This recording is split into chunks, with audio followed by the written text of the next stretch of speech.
How does education affect one's worldview? With Isaac J. Connor, an actor, director, and producer in the New York City area, Noah Fenstermacher, a first-generation grad student and founder of First Gen Class, a site to help other first gens navigate college, Celine Yohamus, a drummer, percussionist, educator, and mother in Calgary, Alberta, Canada, and Katrine Arafai, a playwright, musician, and educator in the San Francisco Bay Area. I know Noah from the first community theater production I did, which was Sweeney Todd, and you were a Birdman? The Birdman / bird watcher, held the bird cage, and was like the first victim of the killer. So I came on screen, on stage, I said my piece, done, and that was like one of 3 roles. I think I had like 3 bit roles in the whole thing. Yeah, so you were like ensemble and all these different things, and and you actually followed that acting route through some of the local community theater scene. A friend of ours named Derek did a really powerful play that I read but was not able to be involved in, and you were, from what I was told, phenomenal in that. Thank you. Yep. I really enjoyed that as aspect. Actually, I usually played roles like that where it's more theatrical and more, I guess, fantastical is the word. So I love portraying someone who actually did exist and kind of basically give their speech on stage. It was like embodying someone and someone of importance in history. I enjoyed that aspect of it. Nice. And so Noah approached me with this concept of how education affects one's worldview. And I thought it was a fantastic centerpiece of a conversation. I just didn't know how we would go about this. Like, it's so broad because education can be defined so many ways and worldview can be defined so many ways. So it was kind of a matter of how do we really define this potential conversation? But what was clear was that your passion for it was there. And that you also, because you started the First Gen Facebook page, you want to turn that into a website and a podcast.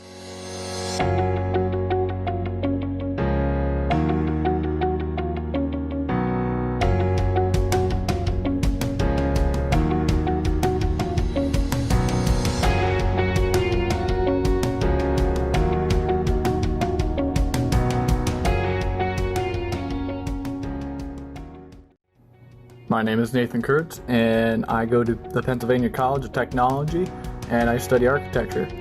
Honestly, I wish I had First Gen Class when I first went to college and was applying to school. It's a great resource, and honestly, I wish I had it back when I was a senior in high school. First Gen Class is a great resource for anyone that has questions about applying to college and what the college experience is like. The founder does a great job of reaching out to current professionals within higher education to get their expertise on the different topics that many students have questions about. He also reaches out to many different students of different backgrounds to be able to actually give relevant answers for different questions that students have about the college experience and process.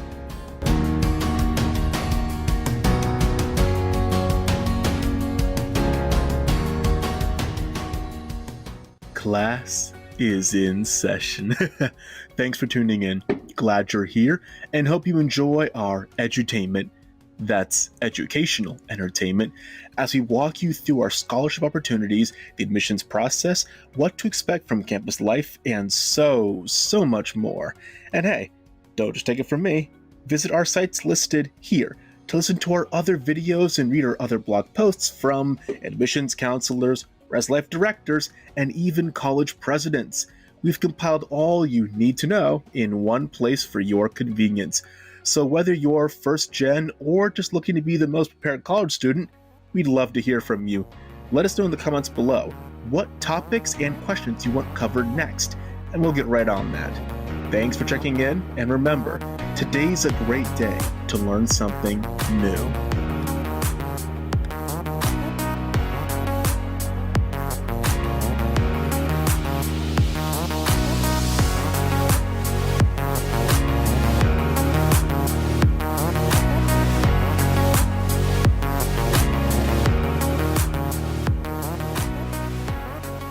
Let's start with talking about Noah and your experience being the first person in your family to pursue higher education. Well, thank you again, Isaac, for having me on here. My journey really starts with, I've always enjoyed school, I love talking. I know listening obviously a big part, but I'm a big talker. So I love talking, I being with my friends, the social aspect. And then once I got to school, I actually found that I enjoyed some subjects too. I was a big guy, creative writing, English, and I actually went to college originally for creative writing. And then that shifted once I got to college from creative writing to maybe a teacher education aspect, and then PR, and then working in higher ed to hopefully be in admissions, helping other students like me get to a university. And that's when I really started thinking about my journey and about things that I kind of took for granted or just, oh, that's weird, but then later on saw it almost quantifiable as an aspect of what helped me get to where I am. Like as you know, Isaac, people might not know here in the chat, but I'm a transracial adoptee. So my family was all white enough to me as an African-American individual. But when I got to the university, I didn't really think about that because to me, they're just mom and dad. I never thought about that. But diversity aspect is part of the consideration in how they take people in admissions wise. And then it was your first gen, another aspect. And I kind of saw everything, as I said before, quantifiable as part of what will help you get in or not into a university. And now that it's sort of my career path, I really want to delve into what does one's level of education correlate, if at all, with their worldview. We see here on social media all the time about, especially right now, a lot of events that are sometimes unsettling or unpleasant to discuss. And it's weird to see one event that we can all agree that happened, but then have a wide variety of different reactions to it. Why does one person say, oh, that's not how it is, or that's not the facts? And the big thing I always hear people say is get educated. And so that's what made me think, okay, well, what does that person mean by that? And that's kind of how I brought into Isaac here about this whole conversation. Yeah, and that's a really good point. What is education? One of the most applicable links I found was the one that was from courses.lumen learning, and it was formal education versus informal education versus cultural transmission. And basically this was saying that they are the three facets of education. They all fall into one of those. And I have a hard time disagreeing with that, because it does seem to me that we have autodidacts, we have famous, brilliant geniuses throughout history who were autodidacts, and I am an autodidact. However, I am also a human being who doesn't get off my own butt sometimes. And so if you're going to be an autodidact and want to teach yourself, aspect number one is no one actually truly teaches themselves anything. If you learn to play the guitar on your own, you're probably picking up a book of tablature that someone wrote, or someone's loaning you a guitar, or you bought that guitar. You didn't make it yourself. You're having to learn what chords are. You have to learn from other people no matter what, I think. And if you don't have that drive to follow through with what you're learning, then you're wasting your time. And that's where going to formal education is such a bonus, such an asset, such a fundamental, if you really want to excel, I think, is because you have schedules, you have deadlines, you have things you have to know, whereas you don't have to necessarily put that pressure on yourself. There are famous autodidacts who have, but that's not a prerequisite, whereas formal schooling makes that a prerequisite. What are your thoughts on these types of education, Noah, and what has made you find, or have you found, that formal education is the best route for you? Ooh, I like that question. Kind of a two-parter there. I would say the one thing that I take away from what you're saying is learning about the culture, kind of use the cultural transmission or immersion into that. So it's like you have the racial aspect.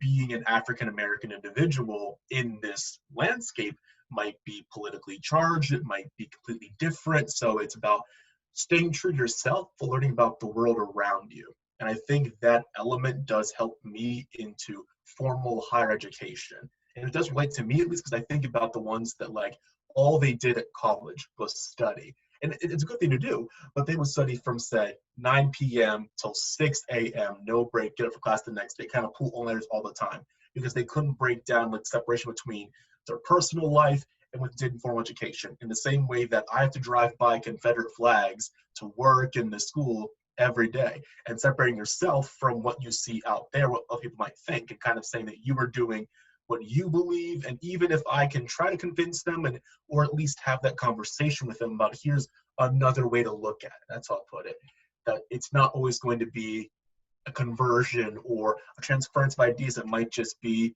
someone talking in the wind, and they're not, other person's not going to hear you. It's about staying true to yourself, learning about the world around you, but always remembering that you're a part of this world, right? So you have your place in it, and always remember that.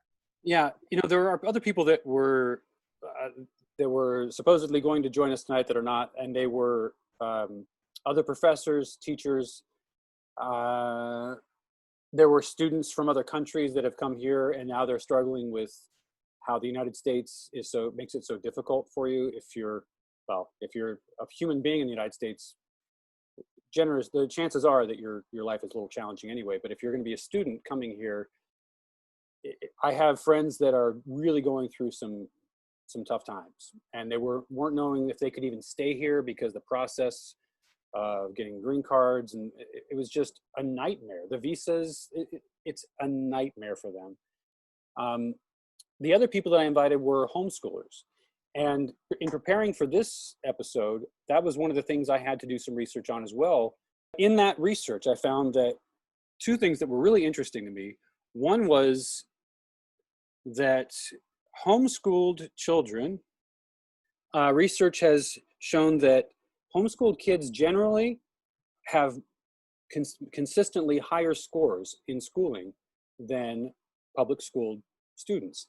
The other factor is that public school students achieve higher math scores across the board. For some reason, math is just stronger in public school.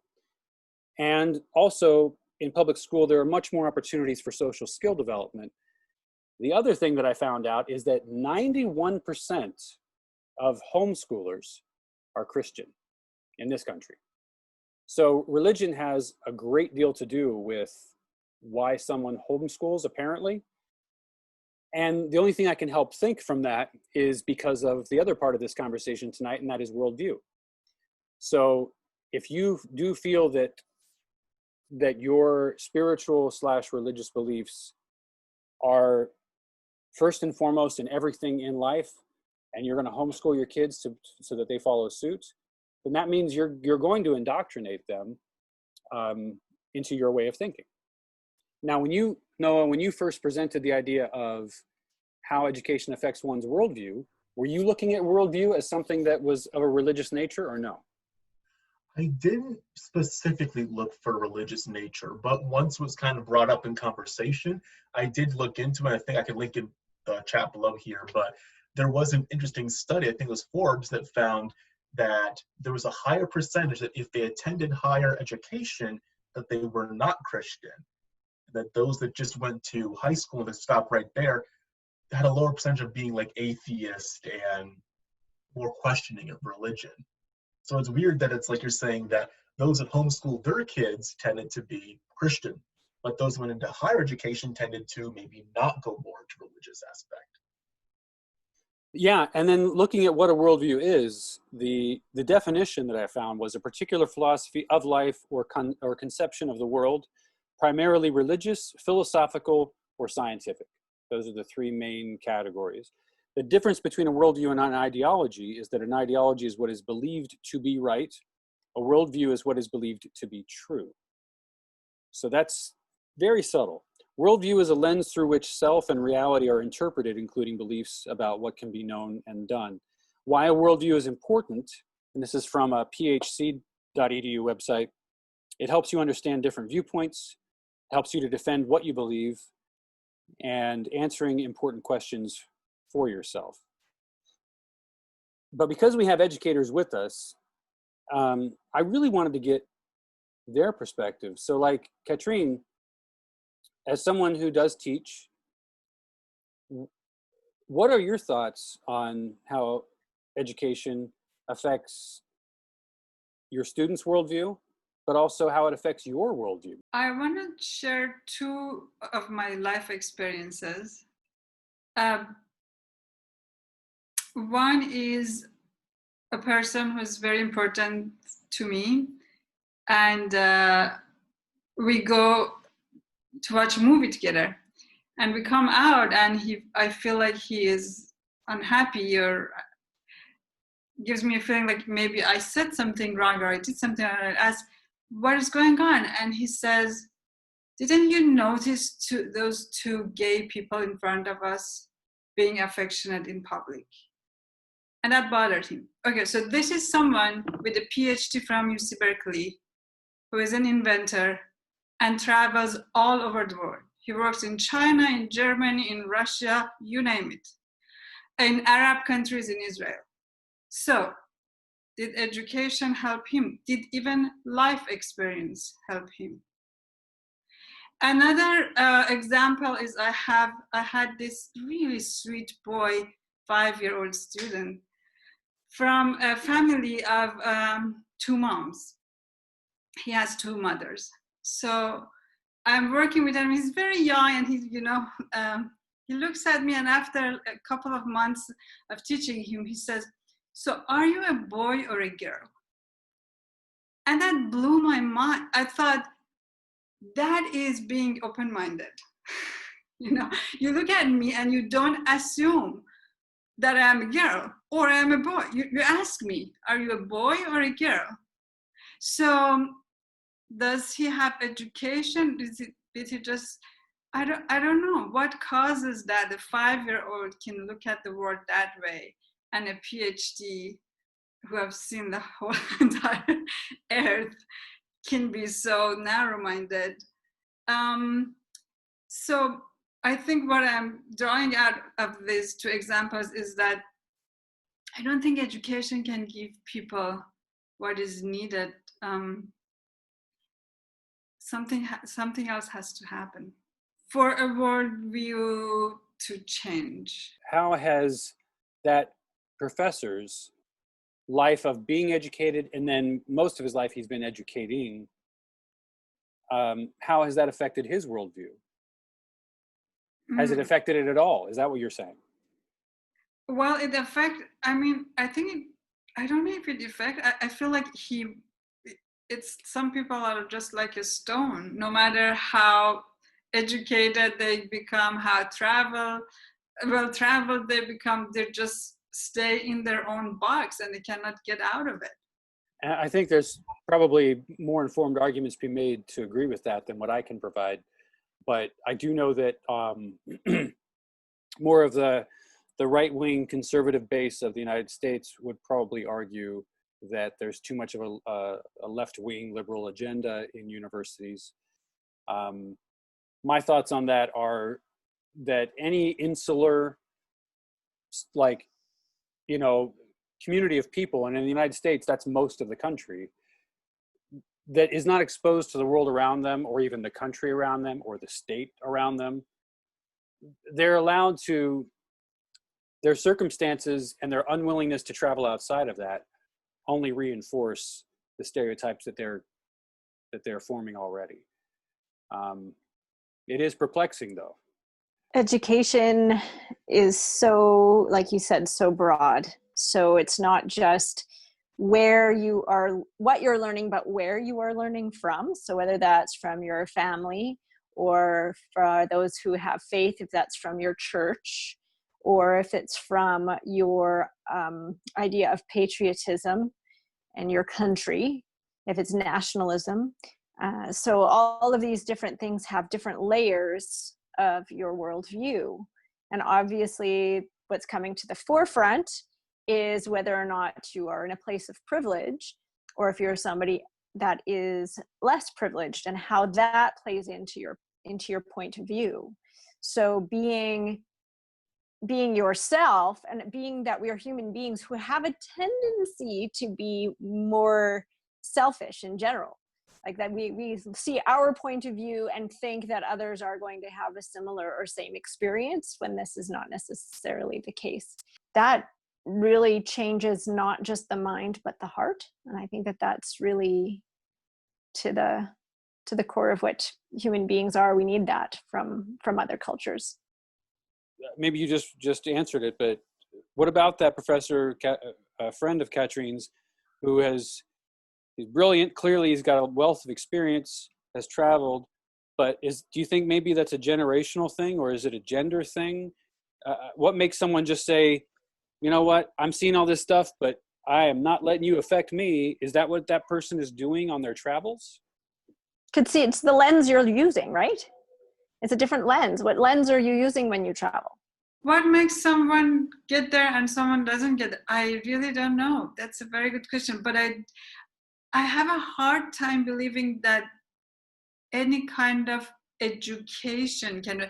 To me, education is like receiving information. So information can be at school about a specific subject, or as you mentioned, information is like that you get from society. So you enter a museum, as you mentioned. So that's also some kind of information, right? That you learn differently. And what you do with that information is what really matters. And if you're learning from someone, who you're learning from also is what matters. I studied art in Iran just because my parents didn't want me to leave Iran before I have a bachelor's degree. So I said, okay, I'm going to waste 4 years of my life here for you, which is what I did. And then I went to Moscow, studied piano for 6 years, which was very difficult and very challenging. I ended up identifying myself and finding my creative outlet in writing, because I never had a formal training in it. And I think that was actually so helpful. No one ever told me this is wrong, this is right. And that lack of education gives so much freedom to me so that I can be creative, that they actually killed it in the music school. And maybe to some extent in art school, but I wasn't even taking art so seriously to be able to talk about that. But in the music school, they definitely killed it. I am a teacher, and I'm very careful with education. I think one of the things that's interesting is you talked about institutionalized learning in the form of art education killed it, right? Because I think that what I have seen, and what you can find very easily, I included a link to it, is that there are all these autodidacts. There are writers who achieved the Pulitzer Prize. I mean, countless authors who never had schooling. They just figured it out. But I think it's easier to do something like that with art than it is to say, you know what, I'm going to be a heart surgeon. I don't need any schooling. I'll figure it out. You know, these are very different things. So I think it depends on what it is you're trying to learn too, right? I want to bring it to you being a piano teacher. So is that affecting the way you listen to music? Is it affecting the music you want to hear? How is that affecting how you see music outside of teaching it?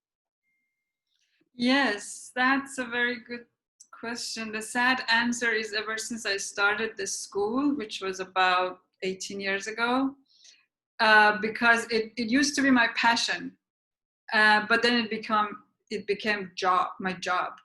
So at the beginning, I had to take just any student in order to survive. And that killed my passion in a way. So in Moscow, I used to go to a lot of concerts here also when I just moved here, but then it faded away.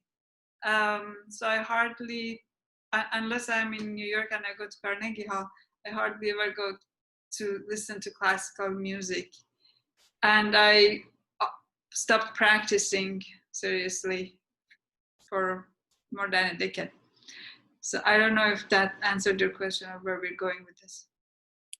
Yeah, I did. I do want to go back to Noah, though. Noah, what is your worldview? Pretty broad question there. So how do you mean by worldview? Do you mean like my perspective on events? Do you mean like my perception of self, how I view the world, that lens, what's chosen for me, what I choose to see, you know what I mean? Because there's so many elements between like how you're raised. Again, love my family who are listening right now. Like I love the family. So it's like, what have they taught me that's now like, it's a part of how I see it. So what I see as a fact might more be an opinion, right? Like one example I can think of right now is golden rule. You know, treat people the way you want to be treated. So I go out there as kind of like an unspoken rule. That's how you treat people in every interaction. And as you've kind of found on Facebook and social media, maybe not everybody follows that rule. And so it's like, well, for me, that's just how you do it. But they're just like, nah, you know what I mean? People can just choose to be how they want to. So what I took as a fact, they're like, no, you can choose to be a jerk, and I choose that. So it's like elements like that. And then there are things that as I go through reality here to get metaphysical, as I go through being a Black man in Central PA, or just being a man on campus, which identity marker do you identify with the most? Right? Am I more of a Black student on campus? Am I more seen as like, I think at this point, I even annoy people because I'm just like, I'm first gen Fenstermacher, right? Everything I talk about is being a first gen, helping them, going into that career. So it's like, is that more what I identify with? Is that more how I'm seen? And if I see the world through that route, then it's more about, look at all these opportunities that I have been given, the ones that I have earned and the ones that I continue to see. That I look through and think, well, that's awesome to go to campus, right? And I get to, there's grants, there's scholarship, there's loan. I'm not paying for grad school. That's part of something that I earned through academic work to go to Penn State. They're paying me to work for them. And so that's more of a first gen thing. There's no race element to it. It's more about being first gen. So I think your worldview depends on the lens and identity marker in which you see the world. And then how do you use that in order to make an impact?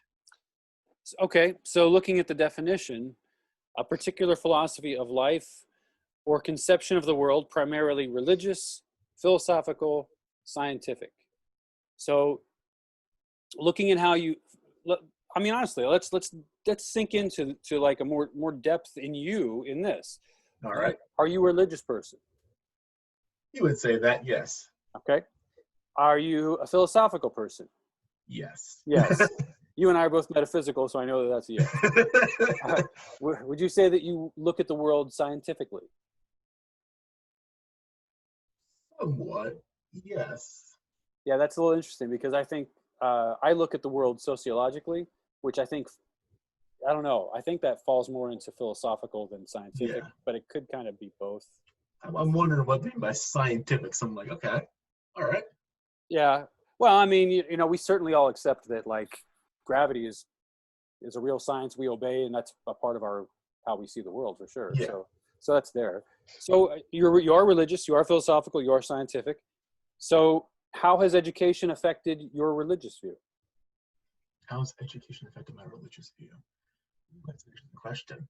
I would say for me, I think your educational journey will either, I don't think it leaves it untouched. It will either push you further into your beliefs or further away from your beliefs. But the path that I took, I personally got more invested in like the family, the religious, the belief aspect, just because I think, as you were pointing earlier on, the major we take, liberal arts, I think my major as higher education admissions is working more with the person, the people. And it's very family oriented, very people oriented. So it just makes sense that my very human centric philosophy and belief kind of just was accentuated by the events that happened in higher education. So are you able to describe how education changed your religious worldview? I would say, if anything, it made it more people centric for me. It was more about helping others. I guess before that point, I was always religious, but I never knew how to describe it for me. Like, people have like their own way of describing their relationship with their religion. And for me, it became more about, this is how I describe it, through how I help others. Again, that golden rule coming back in. And especially because I think it was Celine that was talking about, well, I guess both Katri and Kim were talking about journeying around the world. And I've been to Greece, I've been to Italy, I was in South Africa. I was supposed to go to Tokyo this summer, but for obvious reasons, that did not happen. And when I was in South Africa, trying to really connect with the African-American roots is kind of why I went there for my go trip, or my study abroad trip, they call it, or what do you call that? Basically study abroad, you're going foreign countries, that sort of thing. And there was this methodology a lot of the citizens had there, and it's pronounced Ubuntu, or I am because we are, and this very community-centric ideal. And I'm like, oh, this sounds right up my alley. And then I came back and talking more with, again, I was raised a Christian, so kind of combining that with this Christianity and bringing that all together is, I am because we are, I am who I help in this world. And that's how I kind of break down my relationship with religion, is how I help others. And it might be not just how they get back to me, but to pass it along, do something good for somebody else. That to me is religion. Celine, with regard to your religious or spiritual outlook, first of all, what is that? And then how would you say that your education has affected that? I was raised in a Catholic and atheist family. So and I was raised in Catholic schools. So that was very much part of our studies. We did religious studies. And I found that as I got older, we still had religious studies right till grade 12. And I kind of fell away from the religion itself very young because I wanted to serve the church, but being female, it was not allowed for me to be an altar person. I could only help in a certain way, and deep down inside, I knew that it was something was wrong with that. I kind of have shifted more so as life goes on towards atheism. How has it colored my worldview? I don't know. I guess it comes back to that. The open mind versus the closed mind. So, Katrine, yourself, how would you define your worldview in terms of worldview being a religious or spiritual, philosophical, and scientific outlook? Okay, so I had a very long journey. Might be relevant to share because I grew up in Iran, as I said, and it's a religious country. Or it became a religious country after the revolution. And the effect of that kind of education on me was that I became very anti-religion. And I grew up in a family who was very secular and anti-religious. So the combination of that, but what I was seeing as what was defined as Islam in Iran was nothing for me to connect to or to love. So I grew up not having a God. In my late 30s, I became intellectually interested in Judaism. And then when I felt the need of spirituality, I felt that God speaks to me. And I converted to Judaism. So now I'm a practicing Jew. I think it changed my view about everything, about how I define freedom, how I define responsibility, what is my purpose in life. So Judaism gave me the answer to all those questions and made Judaism for me makes everything more meaningful. And one thing that is hard to sometimes find meaning for is life. So it made my life more meaningful by telling me why I'm alive, why am I even here? So it changed my life drastically. My education in Iran pushed me towards not liking religion at all. And in my, limited mind, I thought, okay, Islam, my experience of Islam was terrible. Therefore, Islam is terrible. And Islam is a religion. Therefore, all religions are terrible. So that's the world that I grew up in. And many of my friends of my age and my family members still think that way. So I feel like I was able to get out of that. And I'm grateful for that. I like that last thing you just said right there. You don't mind me talking for a minute, Isaac. Then you pointed out that through your experience with it, you said Islam kind of colored your opinion of religion. And I thought that's a great way to kind of talk about this issue of how does one's education impact their worldview. Is we couldn't define religion at first, right? It was so broad, we had a hard time discussing that. And then we kind of figure out that it is kind of like these camps, these schools of thought, and that our initial impression of them, our first interaction, can color our entire interaction with the idea as a whole. To use another example, it could be like going to college, or they might see, I was talking to a family reunion here about how they think all college is like a liberal institution. It's all about the political aspect, and that's not entirely the case, right? There's different schools. There's business school, there's the engineering school. There's so many different thoughts than just say liberal classes, but because they dealt with some people they disagree with politically on an issue between liberal and conservative, they saw, oh, all college education must be this thing right here that I'm talking about. So I'm like, oh, is it just the level of education, or is it also one's interaction with education, right? And you're talking about Black Lives Matter. So if it's someone coming up to you discussing the issue in a very calm tone, where, hey, we're talking back and forth here, versus someone who's very energetic, very passionate, they come off maybe aggressive about the topic, then is it, oh, that's how they all are, that's how they talk about that. So is it like, can one person represent the whole, and is that whole representative of that school of thought? So I think that the conditioning is a really important aspect of this conversation too. What are your conditions that are either allowing you or not allowing you to be educated, either formally or informally? What kind of cultural transmission are you getting that is influencing you? Because that is conditioning as well. One thing I wanted to chime in, because you're talking about world perspective and where it comes from, and you can't completely separate your entire life experiences as they happen and your roles as they happen, because if you look through your lifetime, those things shift and change, probably also with expectation.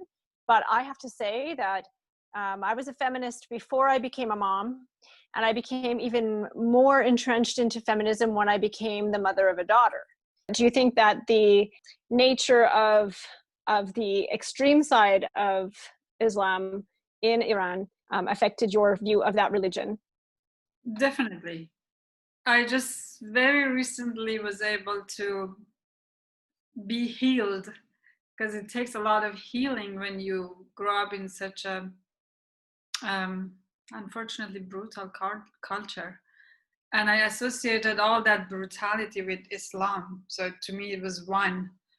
And it took me years of really not wanting to see it that way, but not being able to see it any other way. It was in my bones. Just very recently, a very, very like unexpected experience helped me to shed that and move on and look at the woman with the scarf and don't feel like, oh, another one of them, you know. But it was hard. I'm so glad. It was just such a opening for me.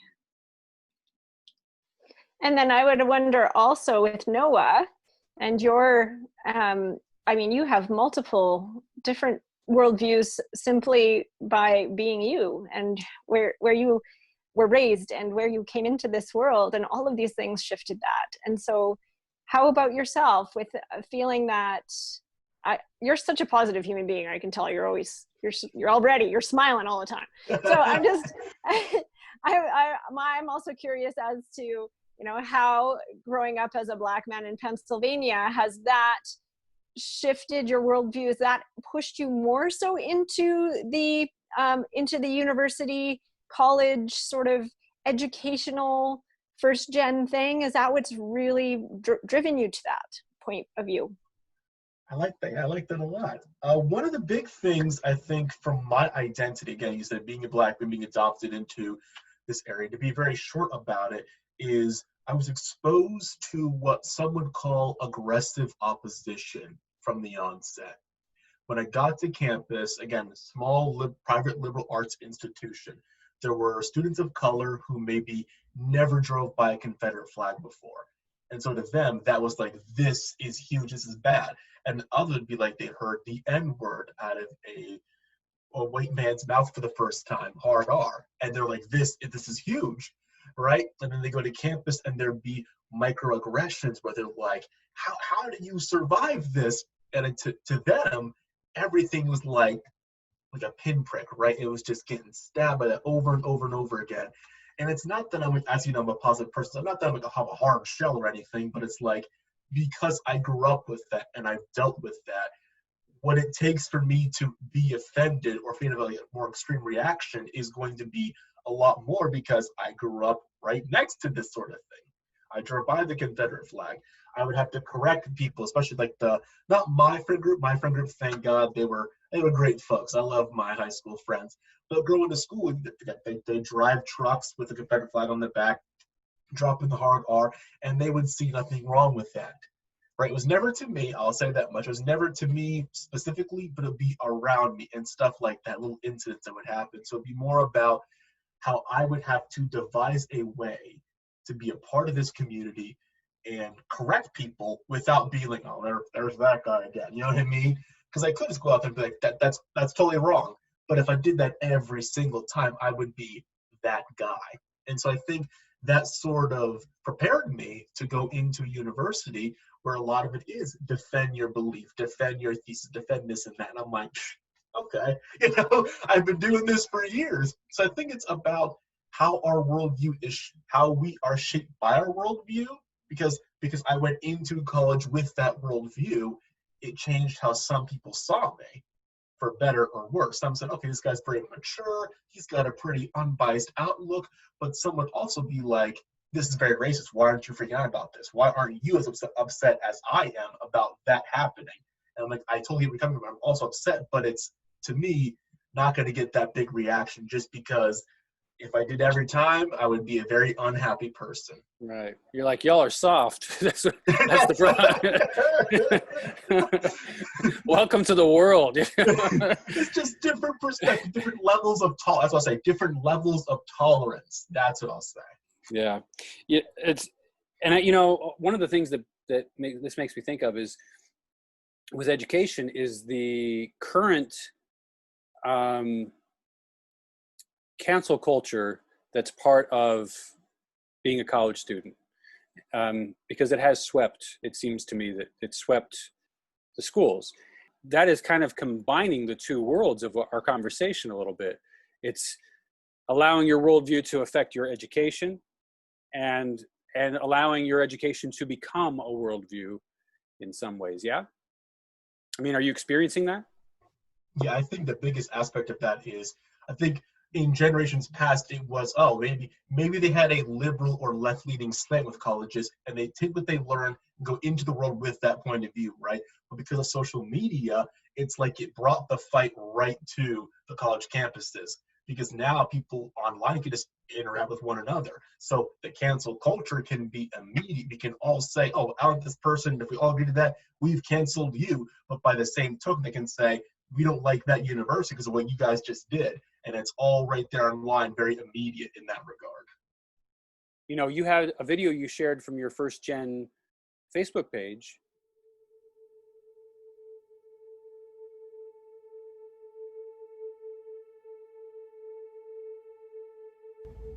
I'm Precious, and I'm a first generation psychology and French double major at Susquehanna University. My name is Donovan Gales. I'm a recent graduate from Susquehanna University, where I served as the SGA president, as well as senior community assistant in residence life. My name is Shion. I'm a first generation college grad. My name is JJ, and I'm a graphic design major. My name is Jarmer Wilson, and I'm going to be answering a few questions today. And I just kind of want to talk to you guys a little bit about what it means for me to be a Black woman in higher education. So I'm going to start by reading the questions and then giving my answers. So the first question is, what does it mean to be Black in higher education? Now that's a very important question, because being a minority and being a person of color, specifically a Black person of color, in higher education is very symbolic. If we look at our white counterparts, many of them have the resources and the capability to be able to attend higher education institutions across the nations at far higher percentage rates than our Black and brown bodies. I think, especially as a first generation student, you're not really prepared for the kind of self-advocacy you're going to have to do, especially as a Black student. A lot of the resources and opportunities that I would see my white counterparts getting, I would kind of have to fight for. I think that you have to work a lot harder and work a lot smarter. People aren't expecting a lot. So basically, the idea for that video was I wanted to reach out to, like, one video was about I want to reach out to first-gen students, and the other was going to be I wanted to reach out to students of color, many of which just so happen to be first-gens. I'm like, well, there you go. We're doing great here. And again, it's about levels of education. So what we do at first-gen class is not formal education. I'm not a teacher for this, but I have degrees in higher ed now. So I'm like, okay, let's just kind of use it as informally, right? Because that's how a lot of people who don't go to college, doesn't mean they're not learning. So let's give them an opportunity to learn about a different point of view. For that, as a first gen who happens to be a student of color on campus, and what do they go through? And I would find that I'd agree with a lot of stuff, but it wasn't for me. It was about seeing my dad, love him to death here, and he was not in tears, so to speak, but really moved, because he's just like, when the students in the video were talking about, they hear this and that's actually hurtful, and nobody ever brings that up. He's like, oh, have I done this before? No, have you felt that way about me? And I'm like, it's not about getting that reaction, but I'm so glad that you internalize it that way. The first thing you do is, okay, how do I fit into this situation? What can I take away? What can I learn from this? And I feel like, as you point out for me, that's how I look at situations, kind of like taking a step back, listen first, and then speaking. And that by watching that video, people will listen first and then be like, okay, this is how I think, this is how I can see myself and learn from what these people are talking about and saying. And I think it's good to even talk about race and privilege and kind of the education thing, because right now, obviously, the nation is right now going through a whole re-education of, is this how history was taught to you this way? People didn't hear about the Tulsa race riots, this, that, and the third. I'm thinking, oh, well, to me, I knew about all that. But again, I went out and I searched for that. So informal education, is there a way, we're kind of building to it right now culturally, where it's like, will this informal education move into the formal? Will students in class learn about, yes, this is how it went down, these were the Tulsa race riots, this is that and the third, and then will we all be more educated because of that fact? So I guess that's where I learned from it. I told you before about talking with the Klansmen, right? And about how that went. That was my first project for first year. If you could describe that, please. Let everybody know that has no idea. Yeah, so long, I don't want to talk forever here, took up airtime. So long story short, I was a creative writing major at one point, and there was a class with a professor about immersion project. I'm supposed to learn about a culture or activity or group of people that I don't know a lot about. And I thought, I got just the people, I'm living here in Central PA, so I reached out to a mutual interest of mine who knew basically a white supremacist. That's the best way of putting it, right? He believed that white people were just above everybody else. So that's how he described himself. And I said, we're not going to do this as kind of an accusatory, or I'm going to try to convince you something like that, but I want to hear your point of view and basically transcribe that for a class project.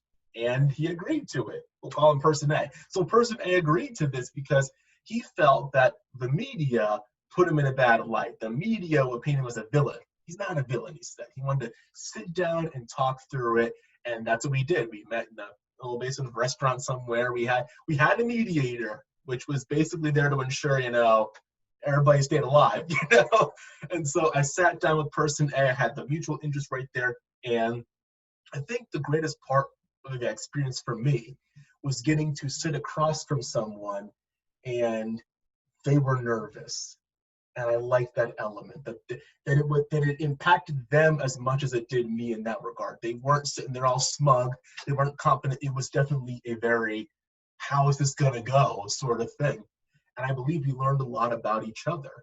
Now, again, that Person A didn't do a lot of talking to me. It was a lot of talking with the mediator, and then it came to me, and then that's how we interacted, kind of like that. But I loved how over time, it did get less aggressive. It wasn't like I was kind of correcting him, but it was a lot of me saying, if this is what you believe, right, you're talking about, I'm not racist, we're all creative, we're all this, and I'm like, well, then kind of show me that respect. And how just that little thing right there changed a lot of our interaction. Now, I'm not going to say that it affects like the whole organization or different people, but I'm thinking, I just hopefully made a difference right there with this one person. Is that not education? I've learned about this person, and they've learned about me, and hopefully they left with a different worldview than they came in with. And that is probably a hybrid of informal education and cultural transmission, because he was probably not sitting down with the intention of having any kind of education whatsoever. True. Perhaps he was intending on educating you. That could have been. Who knows? I got an A. Going through some of these other points about the types of education you can get and how important critical thinking is to life in general and just understanding things. If you don't have the ability to utilize critical thought, it's easy to have conversations that become debates turn into futile interactions. Whereas if you're able to utilize critical thought, you can have real conversations that turn into people having a better understanding, because the goal is to have a correct thought, not to win an argument or something. So critical thought is defined as the objective analysis and evaluation of an issue in order to form a judgment. Now, there are also 6 benefits of critical thought and why they matter, and those are: it encourages curiosity, it enhances creativity, it reinforces problem-solving ability, it's a multifaceted practice, it fosters independence, and number 6, it's a skill for life, not just learning. Critical thought, this is what's interesting, this is from Scientific American. Critical thought or critical thinking is best taught outside the classroom, Scientific American says. And this is because informal learning environments tolerate failure better than schools do. Perhaps many teachers have too little time to allow students to form and pursue their own questions, and too much ground to cover in the curriculum for standardized tests. But people must acquire this skill somewhere. And our society depends on them being able to make critical decisions about their own medical treatment, say, or what we must do about global energy needs and demands. For that, we have a robust informal learning system that eschews grades, takes all comers, and is available even on holidays and weekends. From APA.org, this article is Brain Imaging Suggests How Higher Education Helps to Buffer Older Adults from Cognitive Declines. So basically, this article is saying that higher education exercises muscles in your brain that will stay with you through the course of your life. And this other article is talking about that in particular, and how there's academic education reinforces the frontal lobe of your brain, whereas informal exercises the temporal.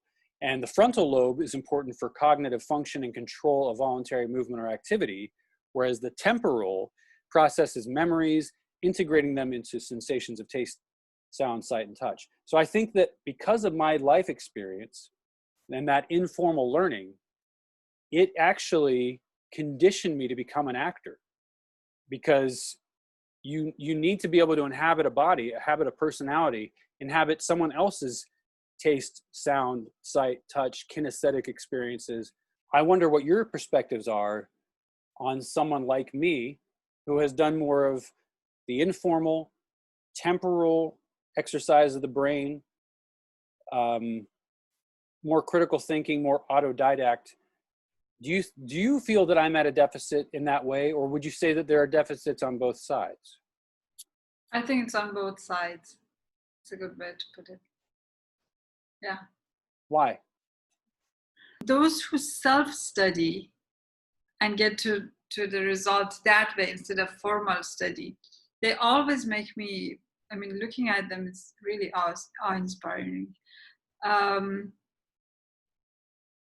It's fascinating how the process is fascinating, the result is fascinating, and the person is fascinating to me.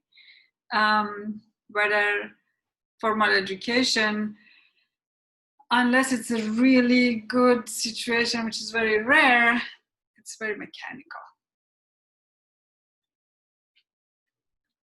But you don't regret the schooling that you got that was formal, do you?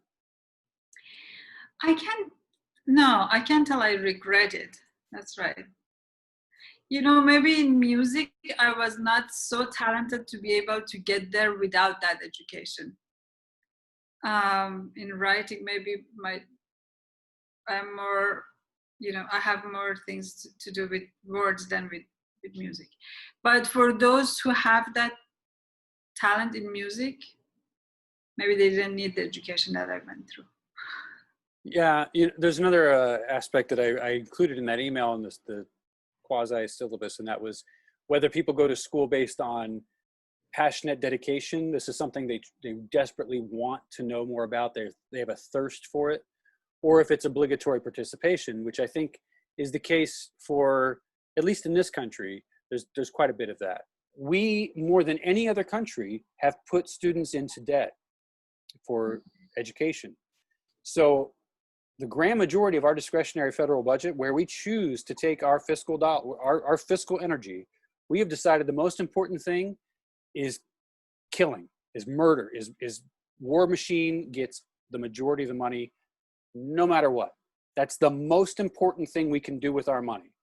Every single president, every single year, allocates the grand majority of that pie to the Department of Defense, to Pentagon.